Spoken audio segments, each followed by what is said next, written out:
Tonight on EIV News at 9, a man crashes a U-Haul into an auto body shop. And a convenience store owner beats a robber with a baseball bat. Plus, a woman reverses her car into a building. All that and more coming up on EIV News at 9.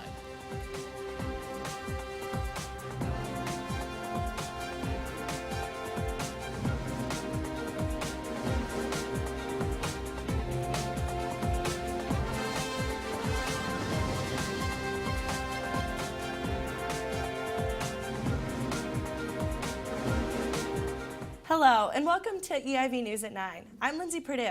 And I'm Joey Sack. We begin with tonight's top stories. 50-year-old Robert Sylvia was arrested after allegedly crashing a stolen U-Haul truck into an auto body shop in Saugus early Sunday morning. Sylvia was being chased by the police when he crashed the truck into an auto shop, which burst into flames. Firefighters were able to contain the blast and prevented it from spreading beyond their control. According to officials, Sylvia was not seriously injured in the crash and no others were involved. The driver was arrested and charged with breaking and entering, and also a number of other charges related to the police case. A convenience store owner in New Bedford fought off a robber using a baseball bat this past Thursday.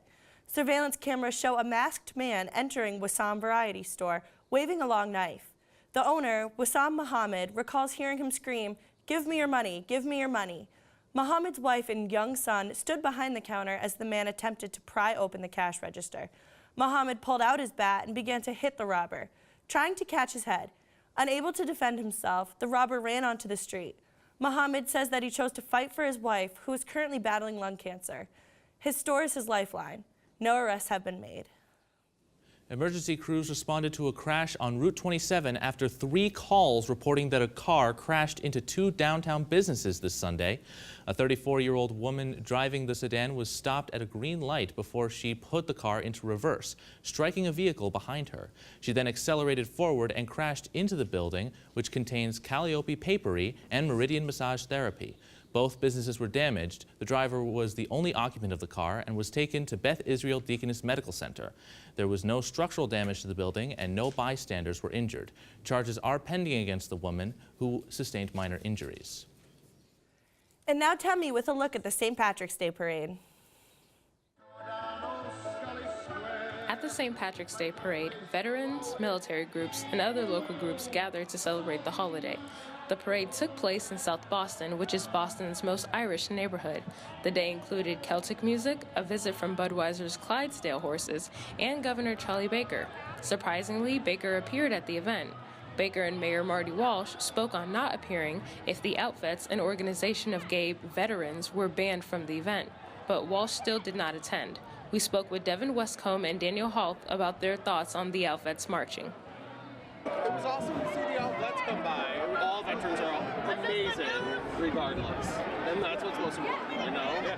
The parade route was shortened due to weather conditions. However, people still showed up in dresses and kilts. Locals seemed to enjoy their time out despite standing in the cold. There's a lot of rowdy energy on the streets. It's pretty interesting to see. It's entertaining. Getting interviewed on the street is pretty cool, too. The parade started at Broadway Street and ended at Farragut Road. In preparation of the parade, the streets and bars were decorated with shamrocks and gold. Locals are out here supporting, wearing green, drinking beer, and having a great time. For EIV News, I'm Tammy Adelaide. Thanks, Tammy. Despite controversy, the gay veterans group Outfits participated in their 3rd consecutive St. Patrick's Day Parade in South Boston on Sunday. Outfits marching came after opposition from parade organizers who voted to ban Outfits from the parade. Boston.com reported members of the council took issue with the group's rainbow flag and banner. With backlash from Mayor Marty Walsh and Governor Charlie Baker, the council reversed their decision and unanimously voted to invite Outfits to march, with their rainbow banner and all. Outfits joined their fellow veterans and proudly marched in the annual South Boston Parade. We now go to our political correspondent, Paul Ross, for a look at politics. On Monday, FBI Director James Comey announced that the FBI will investigate possible collusion between the Russian government and the Trump campaign during the 2016 presidential election. This is the first time that the FBI has publicly stated the Bureau is looking into a potential connection with the Russians and Donald Trump's campaign team. This comes as a result of numerous months of speculation and various campaign and administrative changes, including former campaign chief Paul Manafort, and former National Security Advisor Michael Flynn being forced to resign. In addition, Comey mentioned there is no evidence of former President Obama wiretapping Trump Towers, saying, quote, "I have no information that supports those tweets," end quote. It remains to be seen what the fallout, if any, will take place as a result of this probe. Starting on Monday, the Senate Judiciary Committee began its confirmation hearings for Supreme Court Justice nominee Neil Gorsuch, which will conclude on Wednesday. Gorsuch is expected to be appointed to the Supreme Court as his staunch conservative stances and his young age of 49 are quite appealing to the Republican-dominated Senate. Gorsuch, if approved, will fill out the Supreme Court as the 9th spot has been vacant since former conservative Justice Antonin Scalia's death in February 2016. Unlike previous Supreme Court Justice nominee Merrick Garland, who did not receive a confirmation vote as a result of Republican obstructionism, Gorsuch would have a fair confirmation hearings, the results of which will be known on Wednesday. And finally, some more news from the Supreme Court. The nation's highest court has decided to throw out 2 corruption appeals cases regarding 2 high-profile politicians, former Connecticut Governor John Rowland and current New Jersey Senator Bob Menendez. Rowland received a 2.5-year sentence in 2014 for illegally consulting 2 failed Republican congressional campaigns in Connecticut's 5th District in 2010 and 2012, which he started to serve last September. Menendez, on the other hand, was indicted for 2015 for receiving legal campaign gifts and donations from Florida eye doctor Solomon Melgen, who is currently on trial for Medicare fraud. The Supreme Court will dominate news coverage for the rest of the week, putting the Republican health care bill on hold for now. Joey, back to you. Thanks, Paul. A speeding car rear-ended a taxi on a highway early Saturday morning, striking and killing a taxi passenger. The crash happened just after 1 a.m. on the southbound side of I-95 in Attleboro. Police have not identified the driver, but did say it was a 41-year-old Boston man. The suspect has been arrested and charged with operating a vehicle under the influence. The victim and the cab company involved in the crash have not been identified. The investigation is still ongoing. Police arrested a Rhode Island man for firing a gun in his home while intoxicated. Law enforcement arrested 25-year-old Sean Lavoie earlier that day for driving under the influence. They escorted Lavoie back to his home, only to be called back to the property minutes later in response to reports of gunfire. According to police, Lavoie was wearing body armor, and the ground was littered with spent bullet casings. It was later found that Lavoie also made racist and combative posts on Facebook directed towards the officer who drove him home. Police are reviewing the incident to determine whether it qualifies as a hate crime. A Massachusetts man who had been sentenced to life in prison in 1987 for the murder of a nursery school teacher and her 2 children is now asking for a reduced sentence. Daniel Laplante was 17 when he shot 33-year-old Priscilla Gustafson and drowned her children in their Townsend home. He is now 46. His request for a reduction of his sentence centers around court decisions that say juveniles cannot be sentenced to life in prison without parole. His lawyer states that he is a model prisoner and suffered abuse as a child. But the prosecutor who tried Laplante and Ms. Gustafson's sisters say he should never be released. His hearing is scheduled for this Wednesday in Middlesex Superior Court. A 20-year-old man was shot multiple times near Providence College early Sunday morning. The shooting took place on Pembroke Avenue just after 3 a.m. Police reported that 300 people fled the house when they arrived on the scene. Residents of the house told police that a man entered the house, fired the gun, and ran out the back door.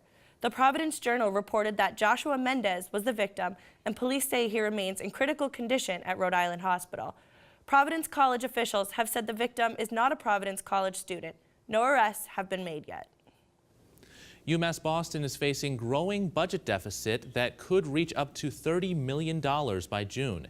In 2011, the university set out to accomplish some ambitious plans, including constructing new campus buildings, hiring more tenured professors, offering new academic programs, and building its first ever dormitory. However, UMass now finds itself trying to make ends meet financially, and many are unhappy with the way the campus is attempting to expand as well as its costs. The college is trying to curb expenses by making cuts to conference sponsorships, office supply budgets, and even some courses. The family of late firefighter Joseph Toscano announced plans for his upcoming funeral service. The 54-year-old Massachusetts firefighter recently died while responding to a Watertown blaze when he suffered a medical emergency and collapsed on the scene. Having served 21 years with the department, Toscano was admired by many. A funeral service will be held Wednesday at 11 a.m. at St. Patrick's Catholic Church in Watertown. A memorial fund has been made to support Toscano's family, as he is remembered by his wife and 5 children.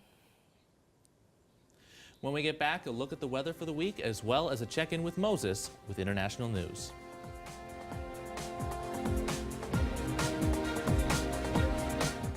Welcome back. And now here's Erin with some updates on the weather. What can you tell us, Erin?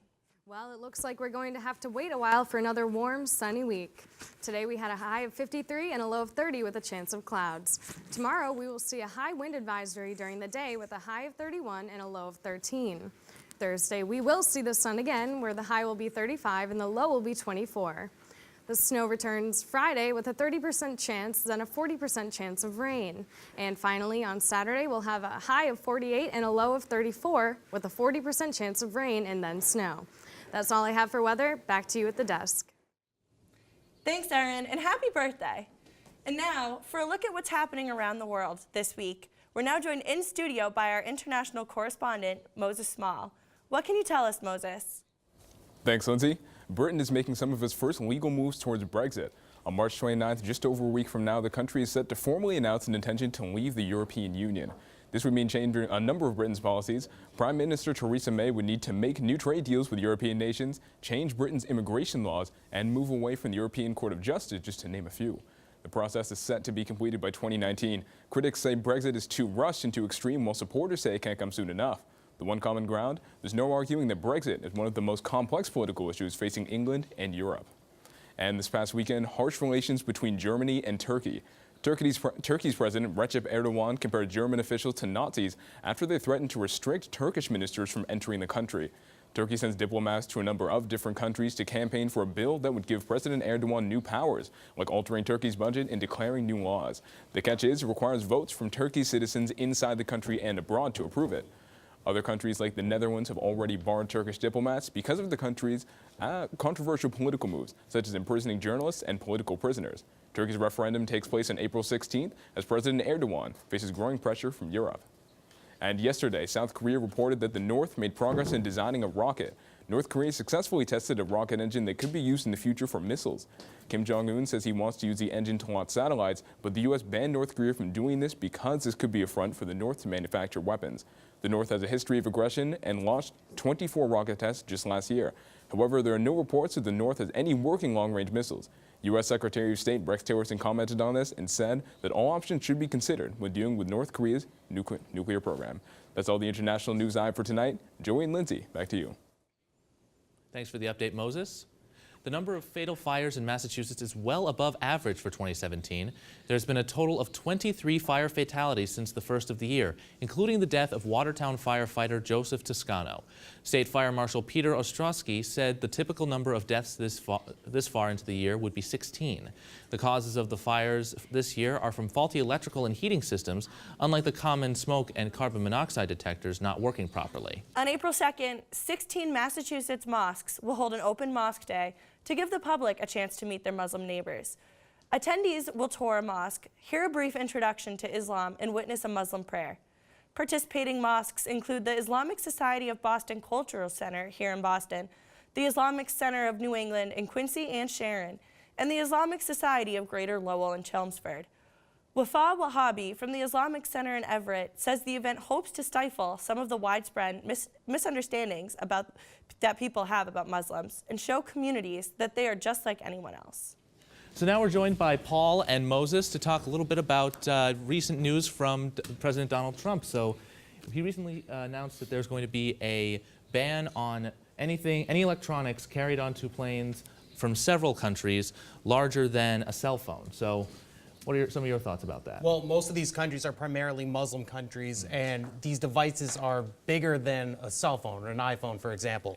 So a lot of these would be in computers, because in Somalia there was a plane that was trying to be suicide bombed, but it was actually unable to be detected, but it was stuck in a computer. So what ended up happening was Donald Trump, his administration, decided to go and try to make a sort of ban on traveling from those countries and a ban on those products specifically, so you don't really use a laptop if you're going to go travel to a country like Jordan, for example. And what are your thoughts on this, Moses? Well, I did think one of the most interesting pieces of it was that Saudi Arabia was left out. That's the one country that has staged a terror attack on the United States, and it was absent from the travel ban and absent from this one as well. So I think it'll run into the same issues because it seems to be just another way of instituting kind of a proxy Muslim ban. And it's kind of similar to the travel ban in effect that in a lot of cases, Trump really much picked 7 random countries, and this time he picked 8 countries that are seemingly at random, just random Muslim countries in general, to go and actually implement this cell phone device ban. And it's one of those things where the administration is trying to go and basically enforce laws that might be considered controversial to many. And then there's also the fact that I believe there's also the UK is also sort of jumping on this bandwagon. Yeah, they're mulling over the decision right now. I'm not really sure if they're going to implement it or how they can implement it because right now they're going through Brexit. So it's one of those things where they're going to have to wait for a little. Yeah. Now, Donald Trump was a popular topic at the St. Patrick's Day parade this Sunday. Elizabeth Warren, one of Trump's most outspoken opponents, was just one of many Boston leaders who took a crack at the president. Senator Ed Markey joined in after Warren, making the joke that Trump brought all the snakes from Ireland into his cabinet. After making a few jokes of his own, Governor Baker used the breakfast as an opportunity to remind the audience about the history of St. Patrick's Day during the American Revolution. And now we check in with Jess for a look at business and technology. Thanks, Lindsay. I bet anyone watching knows Google, the widely used search engine and the world's largest advertising platform. Well, over the weekend, Google stated that it plans to give advertisers more control over where their advertisements actually appear online. This came after major UK clients withdrew their spots because some of their ads ran before extremist videos on their YouTube site. French cosmetics giant L'Oreal and British grocery chain J. Sainsbury appeared before videos supporting terrorist groups. In a blog post, Google wrote, quote, "We've heard from our advertisers loud and clear that we can provide a simpler, more robust way to stop their ads from showing against controversial content," unquote. Have you ever wanted to try out a Cadillac for a month? Well, now you can. The General Motor Company, known as GM, has created a subscription service where you can pay monthly to try out luxury vehicles. The service is currently restricted to San Francisco and Los Angeles, where members of the service can keep the car for 28 days. The price tag comes up at around $1,300 a month, which, yes, does sound costly, but GM argues that the price comes relatively close to what similar vehicles would cost through a classic rental company, once insurance and add-on like GPS are factored in. This price includes insurance, a dedicated parking space, and $100 worth of fuel. In a new Wall Street Journal report, it claims CEO compensation has been pushed to newer heights. Median pay for the chief executives of 104 of the biggest American companies rose 6.8% in 2016 to approximately $11.5 million, which is on record to set a record. That's all for business news. Back to you at the desk. Thanks, Jess. And now for a look at what's going on in the entertainment realm with Allie Reed. Allie? Thanks, Joey. In the wake of being robbed at gunpoint in her Paris hotel, Kim Kardashian's life has changed dramatically. On Sunday's special, Keeping Up with the Kardashians, the stark aftermath of Kim's assault in October was examined as she and her family struggled to wrap their heads around the violent reality of the situation. Kim spoke with Khloe and Kourtney, where she shared her memory of the terrifying ordeal and how she thought the armed robbers were going to take her life. The phone for me, threw me on the bed, and I was like, this is it. Then the concierge that I realized was the concierge because he was handcuffed with the key to my room. What I've heard from talking to him afterwards is they said, you know, where's the rapper's wife? And in later news, Disney's live-action Beauty was a beast at the box office, opening with an estimated $170 million in North American ticket sales and setting a new high mark for family movies. Beauty and the Beast blew past the previous record holder for G or PG-rated movies, and Disney's Finding Dory debuted with a then PG best $135 million. Once again, Disney has successfully updated a tale as old as time for a new generation of moviegoers while retaining the sense of wonder and magic that made the 1991 animated version of Beauty and the Beast a cultural touchstone for an older audience. And in another love story, Katy Perry's fans know that she kissed a girl and she liked it. But here's what they might not recall. Perry grew up in a strict religious household, and that she did more than just kiss. Perry took a trip down memory lane Saturday night when she accepted the Human Rights Campaign National Equality Award. Perry considers herself a strong voice for the LGBTQ community. For instance, I kissed a girl and I liked it. Truth be told, I did more than that. I'm Allie Reed, giving you guys all the latest feed for now, so that's all I've got. Back to you guys. Thanks, Allie. When we get back, researchers are revisiting the Titanic. And a museum that is collecting activism. We'll be right back. Researchers are currently planning the first manned submersible expedition to the Titanic wreck since 2005. The mission will last 7 weeks, beginning in May 2018, and will depart from Newfoundland, Canada. Experts from the Woods Hole Oceanographic Institute in Massachusetts will take part in the expedition, the goal of which is to assess the condition of the wreck and document artifacts at the site. Because it is protected, no artifacts will be collected. Woods Hole experts say they hope to generate a 3D photographic model of the wreck using a subsea imaging technology. The Fuller Craft Museum of Brockton is collecting the pink knitted pussy hats, iconic of the women's marches held following President Donald Trump's inauguration. The hats are an example of what the museum's curator calls craftivism and were worn by march participants all over the country. The museum intends to display between 40 and 50 hats in an upcoming exhibition about the merit of handmade crafts in a political context. They're seeking out hats of varying styles and compositions to highlight the do-it-yourself aspect of the movement. So far, the museum has collected 20 hats with inquiries from about 50 interested donors.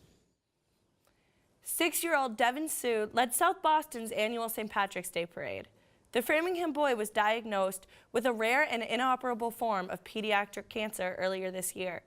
His parents started using the hashtag #WhyNotDevon on social media in an effort to spread awareness of the condition, diffuse intrinsic pontine glioma. The campaign quickly garnered support, and Sue was invited by Framingham police to get sworn in as an officer at their headquarters. At the parade, Sue was dressed in his police uniform and rode on top of a police vehicle at the front of the group. And finally, Brian with a look at sports. Well, guys, I hope your brackets are somewhat intact because as the Sweet 16 approaches, we've seen a ton of bracket-busting, incredible upsets. Most notably, the defending national champions, top-seeded Villanova, fell to 8th-seeded Wisconsin on Saturday, 65-62.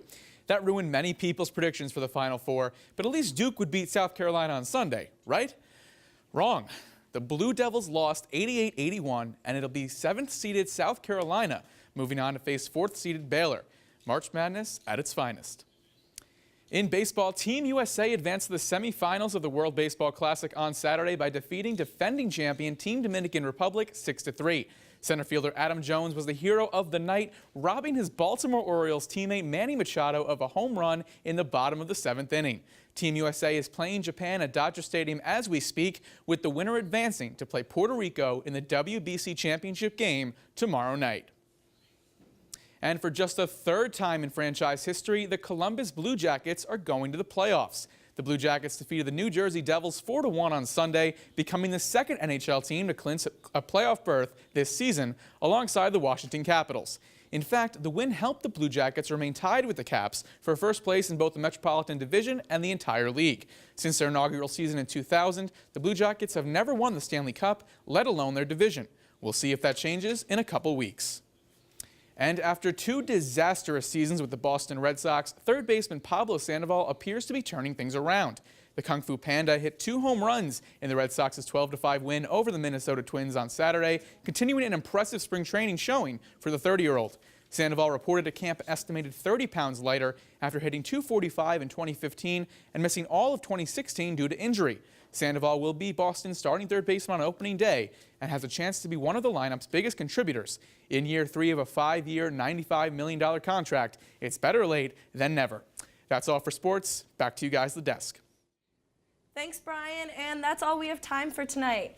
Tune in next week for all the Boston news you need.